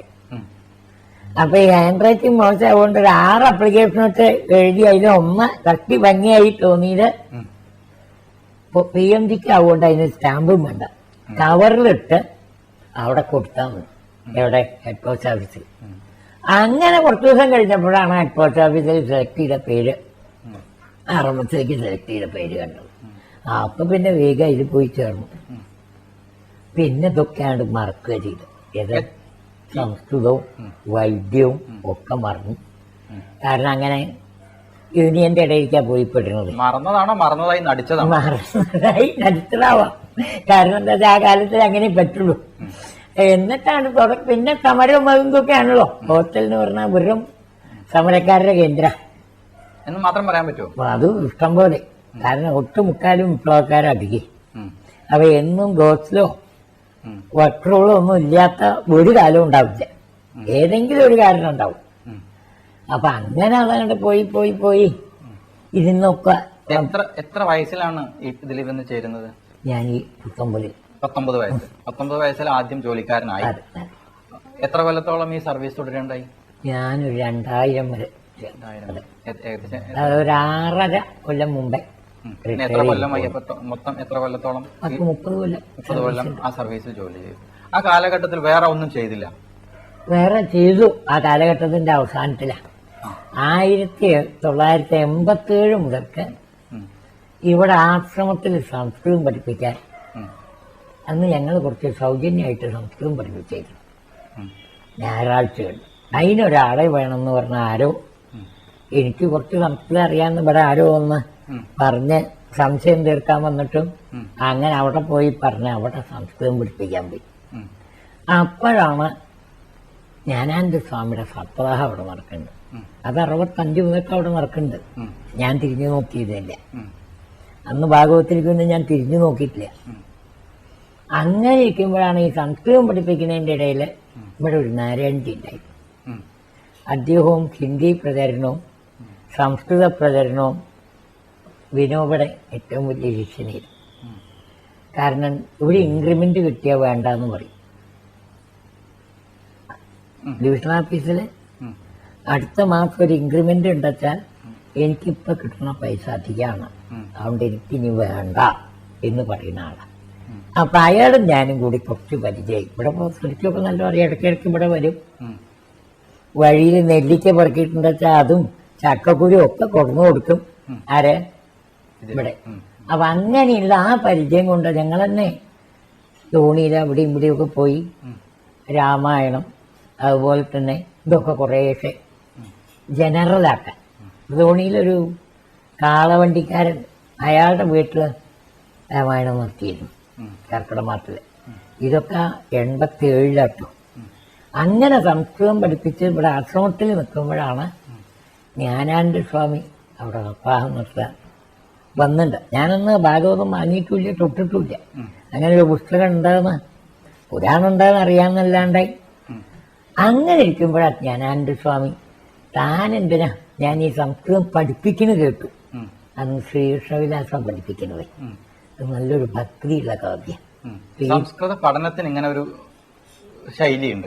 കാരണം അക്ഷരവും വാക്കുമല്ലാതെ കാവ്യത്തിലൂടെ ഭാഷ പഠിപ്പിക്കുക. കാവ്യമാണ് അധികം ഉണ്ടാവുക, ഗദ്യം വളരെ കുറച്ചേ ഉണ്ടാവും. അതുകൊണ്ടുള്ള ഗുണം എന്തായിരിക്കും? അതുകൊണ്ടുള്ള ഗുണം എന്താ വെച്ചാൽ പഠിച്ചത് മറക്കില്ല. ഇപ്പൊ ഞാൻ എന്റെ കുട്ടിക്കാലത്തൊക്കെ എങ്ങനെയാണെന്ന് വെച്ചാൽ ഒരു ശ്ലോകം തന്നാൽ ആദ്യം അത് പദം മുറിക്കാൻ പറയും. അതായത് എവിടേക്കാണ് അക്ഷരങ്ങളെ കൂടി ചേർന്നിട്ടുള്ള അത് മുറിക്കുക. കൂടി മുറിച്ചു കഴിഞ്ഞാൽ പിന്നെ അതിന്റെ പദങ്ങളുടെ ലകാരം വിഭക്തി അതൊക്കെ പറയണം. സംസ്കൃതം അതിമ്പലെ ബേസ്ഡ് അസ്ഥിശ്രീയസത്മ അത് ശ്രീകൃഷ്ണവിലാസത്തിലെ ആദ്യത്തെ ശ്ലോകം. പദം മുറിച്ചു കഴിഞ്ഞാൽ അസ്ഥി ലട്ട പരസ്മൈ പദം പ്രഥമ പുരുഷൻ ഏകവചനം. ഇത് മുറിക്കാറായാലാണ് കട്ടി വിൽപ്പത്തി എന്നാ പഴയ കാലത്ത് പറയാം. കട്ടി വിൽപ്പത്തിയായി എന്നാണ്. വിൽപ്പത്തി എന്ന് പറഞ്ഞാൽ ഒരു വാക്ക് എവിടുന്ന ഉണ്ടാവുന്നത് എന്ന് മനസ്സിലാക്കാം. ഈ സംസ്കൃത ഭാഷയുടെ പ്രത്യേകത ഞാനിപ്പോൾ അടുത്ത കാലത്ത് അതൊക്കെ മനസ്സിലാക്കണം കേട്ടോ. അതായത് 2000 ധാതുക്കളിൽ നിന്ന് 18 ലക്ഷം വാക്ക് സംസ്കൃതത്തിലുണ്ടായിരുന്നു. ഇത്ര അധികം വിപുലായൊരു ഭാഷ വേറെ ഇല്ല. രണ്ടാമത്തെ സ്ഥാനമാണ് ഇംഗ്ലീഷിന്. അത് 16 ലക്ഷം വാക്കുണ്ടായിരുന്നു. പക്ഷെ അവിടെ ധാതുവായിട്ട് അധികം ബന്ധം ഉണ്ടാവില്ല. ഇതൊക്കെ ഒട്ടുമുക്കാലും പരസ്പരം കണക്റ്റഡും ആണ് കേട്ടോ. അപ്പൊ സംസ്കൃതത്തിൽ നമ്മൾ പിതര് അച്ഛന് പറയുന്ന പേരാ, അതങ്ങനെ കൊണ്ടുപോയി ഫാദറ്. മാതര് അമ്മയ്ക്ക് പറയുന്ന പേരാ, അത് കൊണ്ടുപോയിട്ട് മദറ്. അങ്ങനെ വാക്കുകൾ എടുത്ത് നോക്കിയാൽ ഒരു 50% വാക്കും സംസ്കൃതത്തിന് അങ്ങോട്ട് പോയതാണ്. അത് ഒട്ടുമുക്കാ ഭാഷ. അതായത് ഈ 2 ഗ്രൂപ്പായി തിരിഞ്ഞപ്പോ ലാറ്റിനും അങ്ങനെ പൗരസ്ത്യ ഭാഷകളുമായിട്ട് തിരിഞ്ഞപ്പോ ഒക്കെ അധികം അടിസ്ഥാനം എവിടേക്കാച്ചാൽ സംസ്കൃതത്തിലിരിക്കാം. അപ്പൊ അത് പഠിച്ചതിന്റെ അന്നൊക്കെ ഒരു ശ്ലോകം അങ്ങോട്ട് എടുത്തു കഴിഞ്ഞാൽ പഠിച്ചോന്നറിയാനുള്ള ലക്ഷണം എന്താ അറിയും? ആ 1 മണിക്കൂർ എടുക്കും. ഗുരുനാഥനൊക്കെ 1 മണിക്കൂർ എടുക്കും. അതാണ്ട് കഴിഞ്ഞാൽ ആ ശ്ലോകം ബൈഹാർട്ട് ചെല്ലണം. അത് അകത്ത് കയറിയിട്ടുണ്ടെങ്കിൽ അത് കഴിയും. അതാണ് അന്നത്തെ പഠിത്തത്തിന്റെ ഒരുമ. അത് മറക്കൂല. എനിക്കിപ്പോഴും എൻ്റെ 8-9 വയസ്സിലൊക്കെ പഠിച്ച സംസ്കൃത ശ്ലോകങ്ങൾ ഒട്ടും മുക്കാലും ബൈഹാർട്ടാണ്. അപ്പൊ ശ്രീകൃഷ്ണവിലാസായാലും വേണ്ടില്ല, മാഘായാലും വേണ്ടില്ല, കിരാതാർജുനി ആയാലും നൈഷധായാലും ഒക്കെ. ഇതിങ്ങനെ പറയുമ്പോ ഇതിലൊരു അടിസ്ഥാനമായൊരു തത്വമുണ്ട്. കുട്ടി പഠിക്കുകയല്ല, കുട്ടിയെ പഠിപ്പിക്കുകയാണ് അന്നത്തെ ഗുരുനാഥൻ ചെയ്തിരുന്നത്. അപ്പൊ ഇന്ന് കുട്ടി പഠിക്കുന്നില്ല എന്ന് കുട്ടിയെ കുറ്റം പറയുമ്പോ സത്യത്തിൽ നമ്മൾ ആരെയാണ് കുറ്റം പറയുന്നത്? ശരിക്കും നമ്മുടെ ലൈൻ ശരിയാവാഞ്ഞിട്ടാണ്. കാരണം കുട്ടിയെ പഠിപ്പിച്ചാൽ ഈ മാതിരിയാണ് പഠിപ്പിക്കുക. ഞാൻ തന്നെ ഇവൻ തന്നെ മൂത്തവനെ ഞാൻ സംസ്കൃതം പഠിപ്പിച്ചായിരുന്നു. 2 ശ്ലോകത്തെ പഠിച്ചിട്ടുള്ളൂ. ഇവൻ അത് കേട്ടൊരു ശ്ലോകം ബൈഹാർട്ട് പഠിച്ചു. അവൻ എഴുതിയിട്ട് പഠിച്ചതല്ല.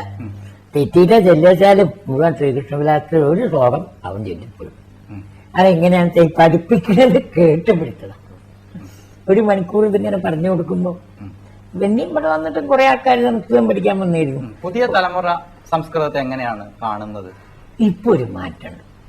ഇപ്പൊ അത് വേണ്ട മാതിരി പഠിക്കണമെന്ന് തോന്നിയിട്ട് അനവധി ആൾക്കാർ വരുന്നുണ്ട്, സംശയങ്ങൾ ചോദിക്കുന്നവരുണ്ട്. കാരണം ഇപ്പൊ ഒന്ന് ഈ കാലത്തിന്റെ ഒരു മാറ്റം, കുറച്ച് പുരാണങ്ങളിലേക്കും ആധ്യാത്മികമായിട്ടുള്ള അറിവ് നേടാൻ വേണ്ടിയിട്ടുള്ള ഒരു ചേഞ്ച് ഇപ്പൊ ലോകം മുഴുവനുണ്ട്. പൊതുവായൊരു ചോദ്യം ചോദിക്കുന്നു. സംസ്കൃതം ഒരു പ്രായമായ ഒരു വ്യക്തിയാണെന്ന് വിചാരിക്കുക. അയാൾക്ക് ആവശ്യത്തിന് വായിക്കാനും വായിച്ചത് മനസ്സിലാക്കാനും പഠിക്കണമെങ്കിൽ എത്ര കാലം ബുദ്ധിമുട്ടുണ്ട്? ഒരു 1.5 കൊല്ലം പഠിച്ചാൽ അതിന്റെ ആ അടിസ്ഥാന രീതിയിൽ പഠിക്കണം. അങ്ങനെ ഒരു ഗുരുനാഥൻ പഠിപ്പിക്കുകയാണെങ്കിൽ ഒരു 1.5 കൊല്ലം കൊണ്ട് സാധിക്കും. അങ്ങനെ സംസ്കൃതം ആ രീതിയിൽ മനസ്സിലാക്കണം എന്ന് താല്പര്യത്തോടു കൂടി താങ്കളുടെ മുന്നിൽ ആളുകൾ എത്തിയിട്ടുണ്ടോ? ഓ, ഇതുപോലെ ആൾക്കാർ എത്തിയിട്ടുണ്ട്. അത് ഏത് തരം വ്യക്തികളാണ്? പലരും ഈ ഒന്ന് ജ്യോത്സ്യന്മാരെ അധികം വരാം, അത് ഉപജീവനത്തിന്റെ ഫലമായിട്ട്. പിന്നെ അത് പഠിക്കണമെന്നും പറഞ്ഞു വന്നവര് ഇഷ്ടംപോലെ ഉണ്ട്. ലാപ്പറ്റയിലൊരു രാമകൃഷ്ണൻ ഉണ്ട്, എന്റെ ശിഷ്യന്മാരെന്നെ ആദ്യമൊക്കെ. കാരണം ഈ സംസ്കൃതത്തിന്റെ ബേസ് അറിയാൻ വേണ്ടിയിട്ട് അങ്ങനെയുള്ളവരുണ്ട്. ഒരു നല്ല വിദ്യയാണ്. കാരണം എന്താ, ഈ പഠിക്കുകയാണെങ്കിൽ അതുകൊണ്ട് അതിന്റെ പൂർണ്ണത ഉണ്ടാവും, അതോർപ്പാ. ഇനി ഞാനൊരു കാലത്തിന് പിറകിലേക്കൊന്ന് പോവാണ്. നമ്മൾ പറഞ്ഞു വന്നിടത്ത് ഇടയിൽ കുറച്ച് ഭാഗം വിട്ടുപോയിട്ടുണ്ട്. ആ വൈവാഹിക ജീവിത കാലഘട്ടമാണ്. എന്തായിരുന്നു അത് സംഭവിച്ചത്? എങ്ങനെയായിരുന്നു അത്? പണ്ടൊക്കെ അങ്ങനെയല്ലേ, കാരണവന്മാര് നിശ്ചയിക്കും, അങ്ങനെയാണ് മുണ്ടുവരുന്നത്. കാണേണ്ടായിട്ടില്ലേ? മുമ്പ് വിവാഹത്തിന് മുമ്പ് ഇയാളെ കാണേണ്ടായിട്ടില്ലേ? ഉണ്ടായിട്ടില്ല. കുട്ടികൾ കുട്ടികൾ 2 ആൾ. അവരെന്ത് ചെയ്യുന്നു? ഒരാൾ +2 ടീച്ചറാണ് ഒറ്റപ്പാലത്ത് മാത്സ്, ഒരാൾ എയർഫോഴ്സിലെ. ഔദ്യോഗിക ജീവിതം അവസാനിക്കുന്ന കാലഘട്ടത്തിലാണ് സംസ്കൃതം വഴി ഭാഗവതത്തിലേക്ക് തിരിച്ചെത്തുന്നത്. ഈ ഭാഗവതത്തിൽ തിരിച്ചെത്തി ഇന്ന് നിരവധി സദസ്സുകൾ സപ്താഹം വായിക്കുന്നുണ്ട്. ഈ ഓരോ സദസ്സും വായനക്കാരന് വായിക്കുന്നതൊന്നാണെങ്കിലും ഓരോ സദസ്സിന്റെ വ്യത്യസ്തത കൊണ്ട് ഓരോ വായനയും വ്യത്യസ്തമായ വായനകളാണ്. ഇന്നത്തെ സദസ്സുകൾ എങ്ങനെയാണ്? അനുഭവം ധാരാളമുണ്ട്. പലരും ചിലര് വേണമെന്ന് പറഞ്ഞ് കേൾക്കണവരുണ്ട്. ഞങ്ങളിവിടെ ഒരു 41 ദിവസത്തെ ഭാഗവതം നടത്തലുണ്ട്. ഭാഗവതം വിസ്തരിച്ച് നടത്തുന്നതാണ് ഗുരുവായൂർ, അതായത് വെങ്കടാചലപതിയിലാണ്. 41 ദിവസം അതിന്റെ മുഖ്യാചാര്യനാണ് ഞാൻ. അപ്പൊ അതില് ഓരോ പ്രഭാഷണം എല്ലാ ദിവസവും എൻ്റെ ഉണ്ടാവും, 1-2. ബാക്കി 2 ആൾക്കാരെ കേമന്മാരെ വിളിച്ചിട്ട് അങ്ങനെ പതിവ്. അതുകൊണ്ടുള്ള ഗുണം അത് ഇന്നത്തെ ഇന്റർനെറ്റില് എല്ലാവർക്കും പോകുന്നുണ്ട്. പലരും പല സങ്കടങ്ങളും അതുമുണ്ട് ഇഷ്ടം പോലെ. അതിപ്പോ എപ്പോഴും കൂടി ഇവിടെ അടുത്ത് തന്നെ മങ്കരയില് ഒരു സ്ത്രീ ഉണ്ടായിരുന്നു. അപ്പൊ അതിന്റെ മകൻ പഠിക്കുന്നില്ല എന്നൊക്കെ പറഞ്ഞ് ഞാൻ എന്തോ ഇതിലത്തെ കുറച്ച് കാര്യങ്ങളൊക്കെ പറഞ്ഞു കൊടുത്തു. ഒക്കെ പഠിക്കാൻ പറയൂ, അതിന് ഒരു ബലം കിട്ടാനാണ്. കുറച്ച് എന്തെങ്കിലും ഈ മന്ത്രത്തിന്റെ ഒക്കെ ഉദ്ദേശം നമ്മുടെ മനസ്സിന് ഫോഴ്സ് കൊടുക്കാനാണ്. എന്തെങ്കിലും ഇപ്പൊ നമ്മളൊരു 10-21 പ്രാവശ്യം ഒരു മന്ത്രം ജപിക്കുന്നുണ്ട് വെച്ചാൽ ആ മന്ത്രം ജപിക്കുന്ന ആൾക്ക് ഒരു ധൈര്യം ഉണ്ടാവും. എന്ത്, ഞാനിത് നേടും. അങ്ങനെ ഒരു സ്ത്രീ രാവിലെ ഇവിടെ വന്നിരുന്നു. ഒരു ദിവസം രാവിലെ ഞാൻ കുളിക്കാൻ പോയുമ്പോഴായിട്ട് ഇവിടെ ഇരിക്കുക. അപ്പോ സതി വൈഫ് ഒന്ന് ചോദിച്ചു, ആരെന്താന്ന്. ഞാൻ മങ്കരയിൽ നിന്നാണ്, ആചാര്യനെ കാണാൻ വേണ്ടി എന്താന്ന് ചോദിച്ചപ്പോ ഒന്നുമില്ല, ഇന്ന് മകന് ജോലി കിട്ടി, അവൻ പോവുകയാണ്, എഞ്ചിനീയറിംഗ് ഒക്കെ പാസ്സായി. മാങ്കുറിശി സപ്താഹത്തിന് വന്നപ്പോ സൗന്ദര്യലഹരിയിൽ ഒരു ശ്ലോകം ദിവസവും വായിക്കാൻ പറഞ്ഞിരുന്നു, അത് ഭരിച്ചു വിട്ടു എന്ന് പറയാൻ വന്നതാ. അപ്പൊ അങ്ങനത്തെ അനുഭവങ്ങള് പലതും ഉണ്ടാവും. അതിപ്പോ സങ്കടം ഓരോരുത്തരും ഇപ്പൊ ഈ പറഞ്ഞ മാതിരി അത് ഒരുപാട് കാര്യങ്ങൾ പറയാനുണ്ട്. എന്താ വെച്ചാൽ ഈ ആൾക്കാരുടെ സങ്കടം നോക്കുമ്പോ ഈ സപ്താഹത്തിൽ ആചാര്യനാവുമ്പോ എല്ലാവരും വന്ന് സങ്കടം പറയും. അപ്പൊ ആ സങ്കടങ്ങള് അനവധി നമ്മൾ തീരാത്ത അനുഭവങ്ങൾ.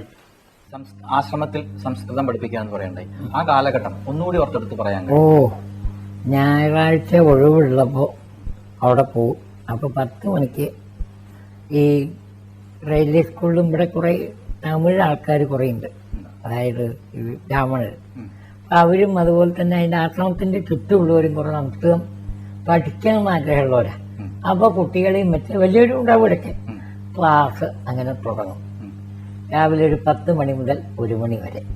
അങ്ങനെ 87-ലൊക്കെയാണ് ശിവാനന്ദ ശതാബ്ദി വന്നു.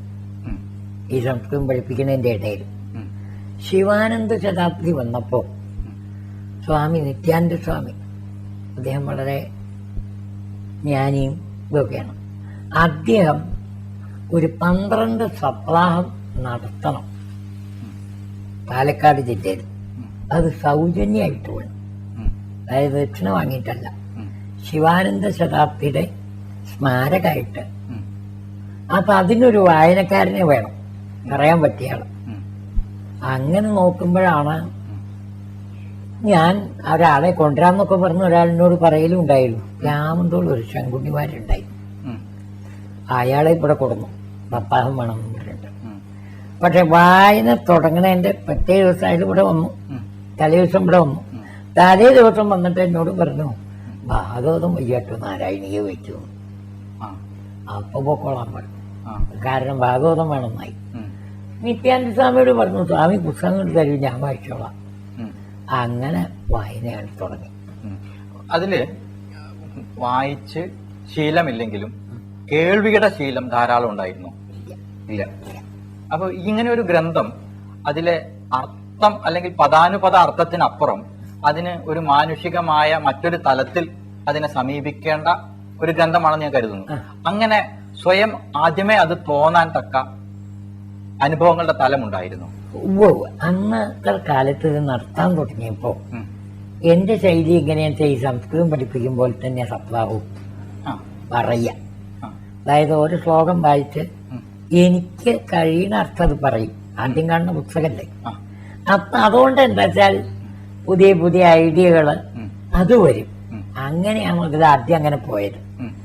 പിന്നെ ജ്ഞാനാനന്ദ ഈ 12 സപ്താഹം കഴിഞ്ഞതിന് ശേഷം പിന്നെ ജ്ഞാനാനന്ദ സ്വാമിയുടെ വായനക്കാരനായിട്ട് കുറച്ച്. ജ്ഞാനാനന്ദ സ്വാമി കേരളത്തിൽ വളരെയധികം ഒരുപാട് ഗ്രന്ഥങ്ങൾ എഴുതിയാണ്. അതുപോലെ തന്നെ ഒരുപാട് സപ്താഹവും അദ്ദേഹം ശാസ്ത്രീയമായിട്ട്, അതായത് സാധാരണക്കാരന് മനസ്സിലാവുന്ന മാതിരി ഭാഗവതം പറയുന്നതാണ്. ഭാഗവതത്തിന് ഗ്രന്ഥപദം പദാനുപദം ഒരു അർത്ഥത്തിനപ്പുറം സമൂഹത്തിലേക്ക് ആവശ്യമുള്ളത് എടുത്തു പറയാവുന്ന മറ്റൊരു തലം കൂടി ആ ഗ്രന്ഥത്തിനുണ്ടോ? ഉണ്ട്, സംശയമില്ല. ഞാനിപ്പോഴും പറയുന്നതാണ്, ഗീതയെക്കാളും ഗീത മോശമായിട്ടല്ല, കുറച്ചുകൂടി പ്രാക്ടിക്കലാണോ ഭാഗവതം. ഗീത ഇപ്പോഴും സ്വാതന്ത്ര്യ സമരക്കാലത്ത് ഇവരൊക്കെ ആ ഗീത മാത്രമേ വായിച്ചുള്ളൂ. അന്ന് ഈ ഭാഗവതത്തിന് ഇത്ര അധികം പ്രചാരമില്ല. കുറച്ച് ബ്രാഹ്മണ ഗൃഹങ്ങളില് ഗർഭിണികളെ കേൾപ്പിക്കാൻ വേണ്ടിയിട്ടും അത്യാവശ്യം ദുരിതം പോവാൻ വേണ്ടിയിട്ടും വായിക്കുന്ന ഒരു ഗ്രന്ഥം മാത്രമേ അന്ന് ഭാഗവതം. ഈ സപ്താഹം എന്ന് പറഞ്ഞ ചടങ്ങ് ബ്രാഹ്മണര് മക്കള് ഗർഭിണിയായാൽ, കേരളത്തിലെ നമ്പൂരാര് പ്രത്യേകിച്ചു, മക്കള് ഗർഭിണിയായാൽ ഒരു മുറ വായന പറഞ്ഞൊരു ഏർപ്പാടുണ്ട്. ഗർഭിണിയെ പിടിച്ചിരുത്തി ഒരു 7 ദിവസം കൊണ്ട് ഭാഗവതം വായിച്ച് കേൾപ്പിക്കും. അർത്ഥം പറയില്ല. അതിൽ എന്തെങ്കിലും ശാസ്ത്രീയ വശമുണ്ടോ? ശാസ്ത്രീയ വശമുണ്ട്. കാരണം ഒന്നും ഈ അക്ഷരങ്ങളുടെ ദേവനാഗരി ലിപിക്ക് അതിനൊരു പ്രത്യേകതയുണ്ട് എന്നാ പറയും. അത് കേൾക്കുക, അതിലെ ഭാഷ എഴുതുക, അതിനൊക്കെ ഈ പ്രത്യേകതയുണ്ട്. കുറച്ച് ആരോഗ്യം, ആയുസ്, ഇതിനൊക്കെ കൂട്ടാൻ ഇതിനൊക്കെ ഇതുണ്ട് എന്നാണ് പറയുക. ഈ സംസ്കൃതം ഇവിടെ പഠിപ്പിക്കുന്ന കാലഘട്ടം, ആ കാലഘട്ടത്തിൽ ഭാഷ പഠിക്കുക എന്ന താല്പര്യത്തോടെ വന്നവരും ഭാഷയ്ക്കപ്പുറം സംസ്കൃതത്തെ മനസ്സിലാക്കുകയും അതിന് മറ്റൊരു തലത്തിൽ ഉൾക്കൊള്ളുകയും സമൂഹത്തിലേക്ക് സംസ്കൃതം വഴി ഭാഷ വഴി പഠിച്ച കാര്യങ്ങൾ എത്തിക്കുകയും ചെയ്ത ശിഷ്യന്മാർ അല്ലെങ്കിൽ അങ്ങനെയുള്ള വ്യക്തികൾ പുറത്തെടുക്കാവുന്നവരുണ്ടോ? ഇവിടെ തന്നെ ഒരു സുരക്ഷയുണ്ട്. PW റിട്ടയർ ചെയ്ത ശ്രീ അഡ്മിനിസ്ട്രേറ്ററായിട്ട്. പക്ഷെ അവര് നല്ലോണം ഭാഷ പഠിക്കാൻ വേണ്ടി പഠിച്ചവരെ, സംശയം ചോദിച്ചിട്ടും ഒക്കെ ആയിട്ട് നല്ലോണം അത് മറ്റുള്ളവർക്ക് വേണ്ടി സാമൂഹികമായിട്ട് നമ്മുടെ പുരാണങ്ങൾ ചെല്ലാൻ പഠിപ്പിക്കുക, അതൊക്കെ ചെയ്യും. അങ്ങനെയുള്ളവരുണ്ട്, ഭാഷ പഠിക്കാൻ വേണ്ടി പഠിച്ചവർ. നമ്മൾ ജീവിതത്തിലൂടെ പലവിധ അനുഭവങ്ങളിലൂടെ ബാല്യകാലം മുതൽ ഈ കാലഘട്ടം വരെ ജീവിച്ചു വരുമ്പോൾ ഒരു വ്യക്തി എന്ന നിലയ്ക്ക് കാലാനുഗതമായി നമ്മളിലേക്ക് വന്ന ഒരു വ്യക്തിത്വമുണ്ട്. ആ വ്യക്തിത്വം നമ്മൾ സമൂഹത്തോട് പറയാൻ ഉദ്ദേശിക്കുന്ന കാര്യങ്ങളുടെ ഒരു നേർപകർപ്പുമാണ്. അങ്ങനെ അതിനെ വാക്കുകളാക്കി പറയുകയാണെങ്കിൽ പുതിയ സമൂഹത്തോട് അല്ലെങ്കിൽ വർത്തമാന കാലത്തോട് താങ്കൾക്ക് പറയാനുള്ളത് എന്താണ്? കാരണം പറയണതും പ്രവർത്തിക്കുന്നതും ഒന്നായാൽ നേരെയാവും. ഇപ്പൊ ഈ പറയത്തിലും പ്രവൃത്തിയും രണ്ടായിട്ടാണ് മാറണം. പലരും പറച്ചിലും പ്രവൃത്തി ഒന്നായാൽ നാട് നേരെയാവും. അതന്നെ പറയാതെ അത് കുറച്ച് പ്രായോഗികമാവണം.